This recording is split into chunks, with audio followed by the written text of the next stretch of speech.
Hello my awesome students, welcome to the channel. Class 10 maths की complete preparation series में हम पहुंच चुके हैं अपने एक्सरसाइज 9.1 के क्वेश्चन नंबर 11 पर। इससे पहले का सारा कंप्लीट एनसीईआरटी का सॉल्यूशन आपको चैनल पर अवेलेबल मिल जाएगा। चैनल पर आपको और बाकी चैप्टर्स के आपको पीवाईक्यूज, एमसीक्यूज, फॉर्मूलाज सब कुछ आपको चैनल पर अवेलेबल मिल जाएगा। सो कंप्लीट कंटेंट मैथ्स का क्लास 10th का जो भी आपके बोर्ड एग्जाम के लिए जरूरी है वो सब कुछ चैनल पर अवेलेबल है। ठीक है, सो अभी की बात करते हैं आज के इस वीडियो में अपने एक्सरसाइज 9.1 के क्वेश्चन नंबर 11 की। सो इस क्वेश्चन में उन्होंने हमसे क्या बोला है, a TV tower stands vertically on the bank of a canal.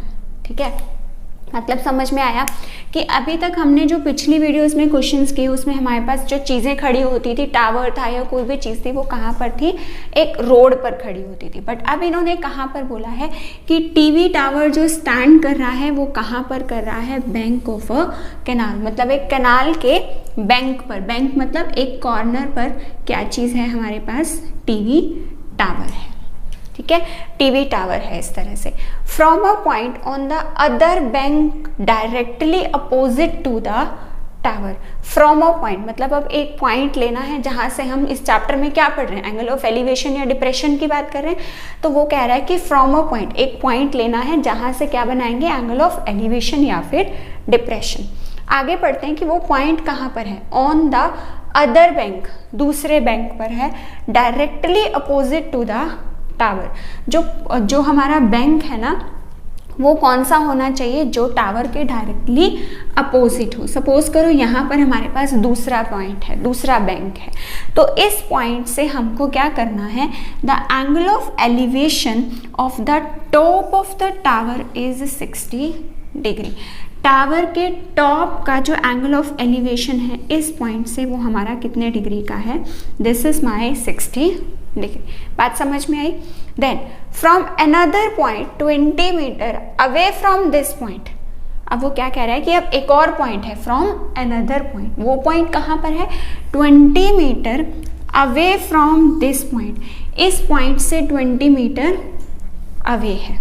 ठीक है, अब 20 मीटर अवे कहीं भी हो सकता है, इधर भी हो सकता है, इधर भी हो सकता है। ठीक है, तो लेकिन आगे देखते हैं, आगे उसने क्या बताया है हमको, on the line joining this point. वो कह रहा है कौन सी लाइन पर है, ऊपर नीचे नहीं है, वो कौन सी लाइन पर है, on the line joining this point. इस पॉइंट को जो लाइन ज्वाइन कर रही है to the foot of the tower, मतलब फुट ऑफ द टावर को जो लाइन ज्वाइन कर रही है ना, इसी लाइन के ऊपर हमारे पास दूसरा पॉइंट भी अवेलेबल है। The angle of elevation to the top of the tower is 30 degree. Tower के टॉप का जो एंगल ऑफ एलिवेशन है वो हमारा कितने डिग्री का है, दिस इज माई 30 डिग्री। हमें क्या फाइंड आउट करना है, find the height of the tower. Tower की हमने हाइट फाइंड आउट करनी है। होप सो के स्टेटमेंट समझ में आई होगी। अगर स्टेटमेंट समझ में आ गई कि डायग्राम कैसे बना है तो ये क्वेश्चन बहुत आसान है। ठीक है, उसके बाद मैंने आप लोगों से क्या बोला हुआ है कि यहाँ पर आप अपनी ट्रिगोनोमेट्रिक रेशियोज लिख लीजिए, sine, cos, tan, cosec, secant and cot. अब यहाँ पर हमारे पास क्या है, p, b, p, h, h और पी। ठीक है, सो सॉल्यूशन स्टार्ट करते हैं। सॉल्यूशन में आपसे मैंने बोला है कि क्योंकि इसमें 2 बार आपको एंगल दिया हुआ है तो ट्रिगोनोमेट्रिक रेशियो भी कितनी बार लगेगी हमारी, 2 बार लगेगी। ठीक है, तभी हम कुछ फाइंड आउट कर सकेंगे। उसका 2 देने का मोटिव ही यही है कि आप 2 बार क्वेश्चन को सॉल्व करो तभी आप आंसर फाइंड आउट कर सकते हो। ओके जी, अब कौन कौन से 2 ट्राइंगल्स हैं, एक ये छोटे वाला ट्राइंगल है ABC, तो यानी कि एक बार मैं इस छोटे वाले ट्राइंगल में लगाऊंगी ABC में, और एक बार हमारे पास ये बड़े वाला ट्राइंगल है। बड़े वाले ट्राइंगल का नाम क्या है, triangle AD and B। Okay, so now अब हमारे पास क्या है, हमको ये फाइंड आउट करना है। अब डिसाइड कर लो अपने डायग्राम में कि कौन कौन से, सेकेंड स्टेप आपको क्या बताया हुआ है कि डिसाइड कर लो अपने डायग्राम में कौन कौन सी आपकी परपेंडिकुलर है, कौन सी आपकी बेस है। कैसे डिसाइड करते हैं कि क्योंकि हम इस एंगल की बात कर रहे हैं तो एंगल के साथ जो लाइन ज्वाइन कर रही है वो क्या होती है, हमारी बेस। जब हम छोटे वाले ट्राइंगल में लगाएंगे तो बेस क्या होगा मेरा, BC। लेट अस सपोज ये मेरा कितना है x मीटर है, और जब हम इस बड़े वाले ट्राइंगल की बात करेंगे तो लेट अस सपोज ये डिस्टेंस मेरा y है, तो मेरा बेस टोटल कितना हो जाएगा x प्लस y। ठीक है, सो बेस और परपेंडिकुलर के बीच में आपको रिलेशन चाहिए, तो कौन सी ट्रिगोनोमेट्रिक रेशियो लगेगी? ऑब्वियसली tan थीटा लगेगी, क्योंकि अकेली यही है जो हमको परपेंडिकुलर और बेस के बीच में रिलेशन बताती। अगर मुझे परपेंडिकुलर और हाइपोटेन्यूज चेक करना होता तो कौन सी लगाते? साइन। अगर मुझे बेस और हाइपोटेन्यूज चाहिए होता, बेस और हाइपोटेन्यूज के उसने क्वेश्चन में बात की होती, तो हम कौन सा लगाते? कॉज लगाते। सो नाउ अब छोटे वाले ट्राइंगल ABC में tan थीटा कितना है हमारा? थीटा है हमारा 60 degree. This is equal to perpendicular by base. Base कितना लेट किया है हमने यहाँ पर? x लेट किया है। ओके, सो नाउ यहाँ पर अब tan 60 कितना होता है? tan 60 होता है हमारा √3। This is equal to p by x। So do its cross multiplication. √3 को जब आप x से मल्टीप्लाई करोगे तो आंसर कितना आएगा? √3x। और p को जब आप 1 से मल्टीप्लाई करोगे तो आंसर कितना आएगा हमारे पास? p। ओके, अब इस बड़े वाले ट्राइंगल की बात करते हैं। बड़े वाले ट्राइंगल में थीटा कितना है हमारा? 30 degree. This is equal to perpendicular by base. Same concept लगा रही हूँ मैं, ठीक है। बस थोड़ा सा यहाँ आप चीज़ें क्या बदलेंगे? tan 30 कितना होता है? tan 30 होता है हमारा 1/√3। This is equal to perpendicular हमें फाइंड आउट करना है। नाउ बेस मैंने आपको बता दिया कि जब आप बड़े वाले ट्राइंगल की बात करोगे तो बेस क्या होगा हमारा? x plus y. अब लॉजिक समझाया हुआ है, जैसे यहाँ सॉल्व किया, दो रेशियोज थी, बीच में इक्वल टू का साइन था, तो वो कैसे सॉल्व होती हैं? Cross multiply. सो ये भी हमारी कैसे सॉल्व होगी? Cross multiply. So x plus Y पूरे को जब आप 1 से मल्टीप्लाई करोगे, किसी भी चीज़ को आप 1 से मल्टीप्लाई करो सेम आंसर आता है। नाउ √3 को p से मल्टीप्लाई करो, आंसर कितना आएगा? √3p। सो अब √3 और p बीच में कोई साइन नहीं है, तो कौन सा साइन होता है बताओ? बहुत बार चीज़ बताई हुई है, जब बीच में कोई साइन नहीं होता तो दैट मीन्स ये दोनों आपस में मल्टीप्लाई हो रहे हैं। ओके, सो मल्टीप्लाई हो रहे हैं, सो ये वाली वैल्यू अब नीचे आकर के क्या हो जाएगी? इस तरफ आकर के क्या हो जाएगी? ये हमारी वैल्यू डिवाइड हो जाएगी, ठीक है। सो ये बन गई हमारी इक्वेशन नंबर 2 और ये बन गई हमारी इक्वेशन नंबर 1। अब आप देखोगे कि क्योंकि ये दोनों हमारी लेफ्ट हैंड साइड, जो इनकी राइट हैंड साइड है वो इक्वल है, तो मैं क्या कह सकती हूँ कि दोनों की लेफ्ट हैंड साइड भी क्या होगी? इक्वल होगी। सो दैट मीन्स दोनों की लेफ्ट हैंड साइड क्या है? इसकी लेफ्ट हैंड साइड में क्या है? √3x। This is equal to ये वाला डिस्टेंस कितना है? x plus y divide by √3। ठीक है जी। अगेन सेम चीज़, क्योंकि दोनों रेशियोज हैं, दोनों रेशियोज के बीच में इक्वल टू साइन है, तो कैसे सिंप्लीफाई होंगी? ये क्रॉस मल्टीप्लाई करके। सो दैट मीन्स आपने क्या करना है? √3x को किससे मल्टीप्लाई करना है? √3 से, equal to x plus y को किससे मल्टीप्लाई करना है आपने? 1 से, ठीक है। अब फिर वही बात जो आपको समझाई हुई है कि रूट में अगर नंबर सेम होता है, 2 बार मल्टीप्लाई हो रहा हो, तो नंबर आंसर आ जाता है, मतलब √3 इंटू √3 कितना होगा? 3। This is equal to x plus y. अब आप अगर ध्यान से देखोगे तो क्वेश्चन के स्टेटमेंट में उसने हमको क्या बोला था कि ये कितना डिस्टेंस दूर बताया था उसने हमको? 20 metre. So that means y की वैल्यू कितनी है हमारी? 20 है। दिस इम्प्लाइज के सिंबल्स लगाते जाइएगा। 3x is equal to x plus 20, ठीक है जी। सो अब ये x हमारा इधर प्लस हो रहा है, इस तरफ आकर के क्या हो जाएगा? Minus. This is equal to 20। So 3x में से अगर हम x को माइनस करेंगे तो आंसर कितना आएगा हमारे पास? 2x is equal to 20 and this x is multiplied by 2, क्योंकि वही चीज़ आ गई ना जो अभी किया, बीच में कोई साइन नहीं है, तो दोनों क्या हो रही है आपस में? मल्टीप्लाई हो रही है। जैसे यहाँ किया था, दूसरी तरफ शिफ्ट करके डिवाइड किया था, सेम काम मैं यहाँ करने वाली हूँ। 2 से डिवाइड करके इसको इधर शिफ्ट कर दूंगी, तो x is equal to answer कितना आ गया मेरे पास? 10 मीटर। अब ध्यान रखना, ये आंसर नहीं आया आपका अभी, ये क्या आया है आपके पास? ये वाला डिस्टेंस आया है 10 मीटर। उन्होंने हमसे ये डिस्टेंस पूछा है, परपेंडिकुलर पूछा है। सो p की वैल्यू क्या है? √3x। तो कर दो put the value in equation number 1। तो p की वैल्यू कितनी आ जाएगी? p is equal to √3x है, सो दैट मीन्स √3 इंटू x कितना है हमारा? 10। सो आंसर आ गया 10 √3 मीटर। फाइनल आंसर क्या लिखोगे? वही जो आपको समझाया हुआ है स्टेटमेंट में से लेकर के, that the height of tower is equal to 10√3 metre. ठीक है जी, आगे बढ़ते हैं इसके क्वेश्चन नंबर 12 पर। So now let's discuss our next question which is question number 12। देखो क्वेश्चन नंबर 12 में उन्होंने हमसे क्या बोला है? From the top of a 7 metre high building. अब कहाँ की बात कर रहा है वो? पहले क्या बोलता था? From a point on the ground, ground पर एक पॉइंट होता था, बट अब उसने किसकी बात की है? फ्रॉम द टॉप, टॉप से, ऊपर से। किसके ऊपर से? 7 मीटर हाई बिल्डिंग। एक 7 मीटर हाई बिल्डिंग है, इसके टॉप से कुछ हो रहा है। ठीक है, आगे बढ़ते हैं क्या हो रहा है? The angle of elevation of the top of a cable tower is 60 degree. Angle of, कौन से एंगल की बात की है उन्होंने? एलिवेशन की। सो दैट मीन्स हमारा जो एंगल ऑफ एलिवेशन होगा, मतलब जो ये सपोज ये हमारी 7 मीटर टॉल बिल्डिंग है, यहाँ से एंगल ऑफ एलिवेशन बन रहा है, तो यानी कि एंगल ऑफ एलिवेशन कहाँ बनता है? हमेशा ऊपर की तरफ बनता है। ठीक है, तो दैट मीन्स जो हमारा ये टावर होगा, जो केबल टावर होगा, वो इससे हाइट में ऊंचा होगा। ठीक है, इससे हाइट में बड़ा होगा, दैट्स वाई तभी हमारे पास एंगल ऑफ एलिवेशन बन पा रहा है। राइट, ये 7 मीटर टॉल हमारी बिल्डिंग है और ये हमारा क्या है? एक केबल टावर है। यहाँ पर जो एंगल ऑफ एलिवेशन बन रहा है, ये एंगल ऑफ एलिवेशन कितने डिग्री का है? हमारा 60 डिग्री का।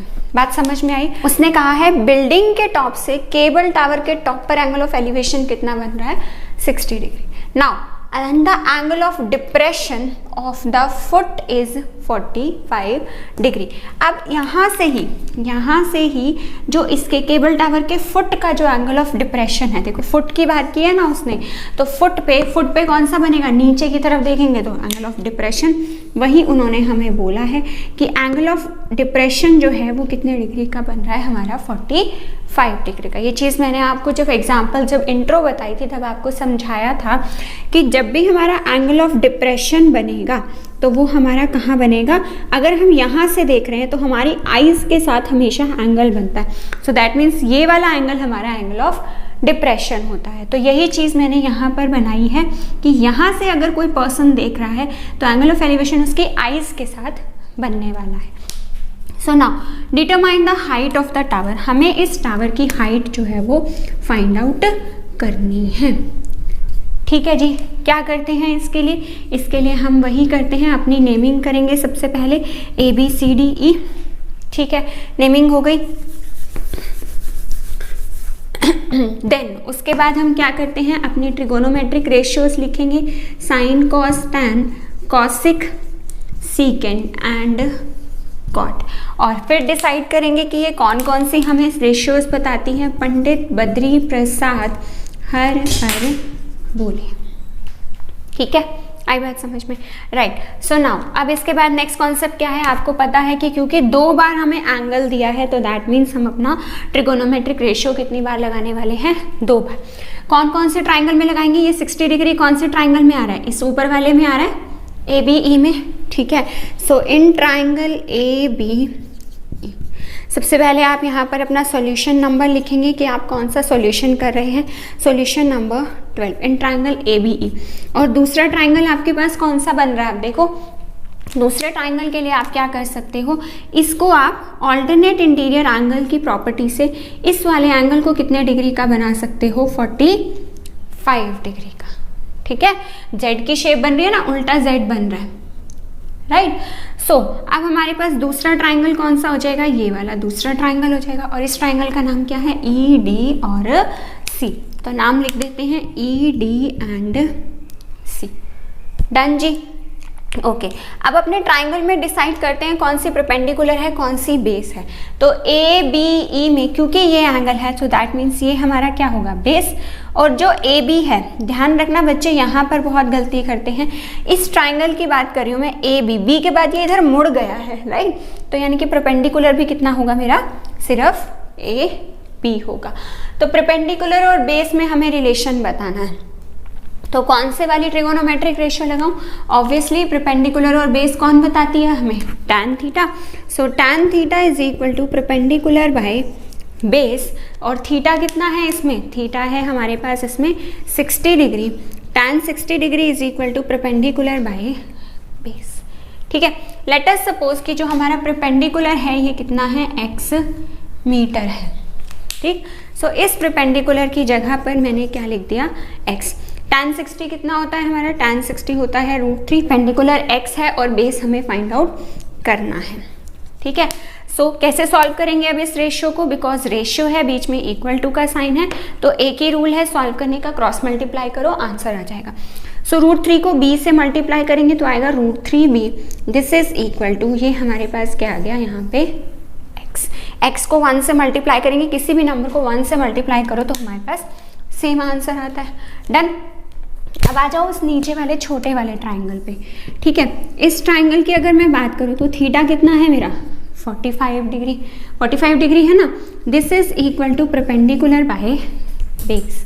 राइट, अब अगर आप ध्यान से देखोगे इस वाले ट्राइंगल में परपेंडिकुलर कौन सी आपकी, ये आपकी परपेंडिकुलर है। ठीक है, और ये आपका बेस है, बिकॉज इस वाले एंगल की बात कर रहे हैं हम। सो tan 45 कितना होता है, 1। अब सारी वैल्यूज पुट कर दीजिए, tan 45 1, perpendicular 7 divide by base कितना है हमारे पास, 1 है।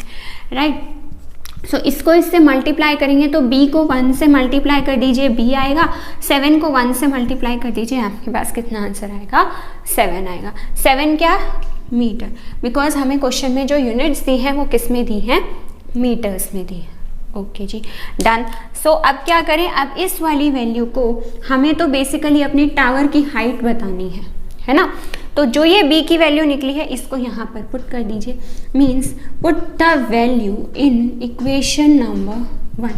सो दैट मीन्स √3 इंटू b कितना है, 7, this is equal to x। तो √3 इंटू 7 जो लिखने का तरीका होता है ना मैथ्स में, जब एक नंबर रूट का हो, एक सिंपल नंबर हो, तो उसमें हम क्या करते हैं, सिंपल नंबर को पहले लिखते हैं, रूट की वैल्यू को बाद में लिखते हैं। बात एक ही है, चाहे आप ऐसे लिखो, चाहे आप ऐसे लिखो, चाहे आप ऐसे लिखो, मतलब एक ही है। बट जो एक स्टैंडर्ड फॉर्म है लिखने की, तरीका है जो लिखने का, वो ये होता है कि नंबर को पहले लिखिए, देन रूट की वैल्यू लिखिए। ठीक है जी, सो ये आ गई हमारे पास किसकी वैल्यू, x की वैल्यू। अच्छा, क्या हमें ये चाहिए आंसर में, नहीं चाहिए, ये भी नहीं चाहिए आंसर में। उसने हमसे क्या पूछा है, हाइट ऑफ टावर, टावर की हाइट उसने पूछी है। हमारे पास तो अभी सिर्फ इतनी हाइट आई है, और इतनी हाइट का क्या करें, ये हाइट कहाँ से लाएं, अगर ये हाइट आ जाए तो दोनों को प्लस कर देंगे, आंसर आ जाएगा। अब ये हाइट जरा ध्यान से देखो, ये वाली हाइट बिल्डिंग की हाइट के बराबर बन रही है, सो दैट मीन्स ये कितनी होगी हमारी, 7 मीटर होगी। ठीक है, सो फाइनल AC, जो फाइनल AC होगा, AC is equal to AB plus BC, और AB कितना निकला है, AB आया है 7 √3 और BC कितना है 7 कॉमन ले लीजिए अंदर, √3 plus 1 metre, this is going to be your answer. और आंसर लिखोगे कैसे, that the height of tower is equal to 7 into √3 plus 1 metre. Okay, बात समझ आई। My question number 13, question number 13 में हमारे पास क्या है, as observed from the top of a, कहाँ से ऑब्जर्व कर रहा है, top of a 75 metre high lighthouse. एक 75 मीटर का हमारे पास लाइट हाउस है, इसके टॉप से एक ऑब्जर्वर है, वो कुछ देख रहा है। ठीक है, from the sea level the angle of depression, depression की बात करिए, ध्यान रखना, तो डिप्रेशन की बात करिए तो दैट मीन्स एंगल कहाँ बनेगा हमारा, ऊपर ही बनेगा, लेकिन ऊपर हॉरिजॉन्टल के साथ बनेगा। ठीक है, depression of 2 ships are 30 degree and 45 degree, एक 30 डिग्री पर बन रहा है और एक हमारा 45 डिग्री पर बन रहा है। If one ship is exactly behind the other on the same side of the lighthouse, क्या बोला उसने, if one ship is exactly behind the other on the same side, मतलब 2 शिप्स हैं, दोनों शिप्स कहाँ पर हैं ये भी बता दिया आपको क्वेश्चन में, ताकि आपको डायग्राम बनाने में आसानी हो। अगर एक शिप यहाँ पर है तो दूसरा शिप उसके एग्जैक्टली कहाँ है, पीछे है, exactly behind the other on the same side पर ही है। मतलब ऐसा नहीं कि ये लाइट हाउस है, एक शिप यहाँ है तो एक शिप यहाँ है, ऐसा नहीं है, सेम साइड पर दोनों शिप्स हैं, एक है पीछे बिल्कुल, दूसरा है। Find the distance between the two ships, हमें दोनों शिप्स के बीच का क्या निकालना है, डिस्टेंस फाइंड आउट करना है। ये पहला शिप है, ये दूसरा शिप, इन दोनों के बीच का मुझे डिस्टेंस निकालना है, ठीक है। अब इसमें सबसे ज़्यादा कंफ्यूजन बच्चों को कहाँ पर होती है कि एंगल कहाँ पर बनाए, कौन सा बनाए, 30 डिग्री कहाँ बनाए, 45 डिग्री कहाँ पर बनाए। मतलब कि क्या कंफ्यूजन होती है कि जो ये इस वाली लाइन के साथ और इस वाली लाइन के साथ कौन सा एंगल बनाए, 30 डिग्री का या फिर 45 डिग्री का, ठीक है। जब रिस्पेक्टिवली बोला होता है तब तो हमें पता होता है कि रिस्पेक्टिवली मतलब पहले वाले के साथ पहला, दूसरे वाले के साथ दूसरा, बट अब उसने ऐसा कुछ मेंशन नहीं किया, तो बच्चों को सबसे ज़्यादा कंफ्यूजन होती है, क्वेश्चन उनका गलत होता है कहाँ पर कि एंगल कहाँ बनाना है, 30 डिग्री और 45 डिग्री कहाँ बनाना है। तो देखो ये हमारा पहला है ना, ठीक है, तो पहले वाली लाइन के साथ हम कौन सा बनाएंगे, 30 डिग्री, और दूसरे वाली लाइन के साथ हम बनाएंगे 45 डिग्री। क्यों बनाएंगे, क्योंकि उसने इसी सीक्वेंस में हमें लिख कर दिया, पहले 30 लिखा है ना, तो 30 हम किसके साथ बनाएंगे, पहले वाले शिप के साथ, और 45 हम किसके साथ बनाएंगे, दूसरे वाले शिप के साथ। और वैसे भी अगर आप लॉजिकली भी सोचो तो हमारे पास जो एंगल होता है, जब आपने छोटी क्लासेस में एंगल्स बनाने सीखे हैं, तो 30 डिग्री का एंगल छोटा होता है, 45 डिग्री का एंगल हमारा बड़ा होता है। तो दैट्स वाई जो छोटा एंगल बन रहा है वो 30 डिग्री होगा, और जो बड़ा एंगल बन रहा है वो कितना होगा, हमारा 45 डिग्री होगा, ठीक है। तो दोनों में से आप कुछ भी लॉजिक समझ के कर सकते हो। सो नाउ अब एंगल ऑफ डिप्रेशन बन रहा है, तो डिप्रेशन के कॉन्सेप्ट को यूज़ करेंगे। देखो इसके साथ जब ये लाइन जा रही है तो 30 डिग्री एंगल बन रहा है, सो दैट मीन्स जब ये नीचे जाके इधर जाएगी तो ये वाला एंगल कितने डिग्री का होगा, 30 डिग्री का। ऐसे ही जब इस बड़े वाले पे आ जाऊँ, अब बड़े वाले के साथ ये कितने डिग्री का टच हो रहा है, 45 का। जब ये घूम के इधर आएगा तो ये कितने डिग्री का बनेगा, हमारा 45 डिग्री का। Done question. ये परपेंडिकुलर है, ये बेस है, आपको अच्छे से पता है परपेंडिकुलर और बेस ये क्यों है।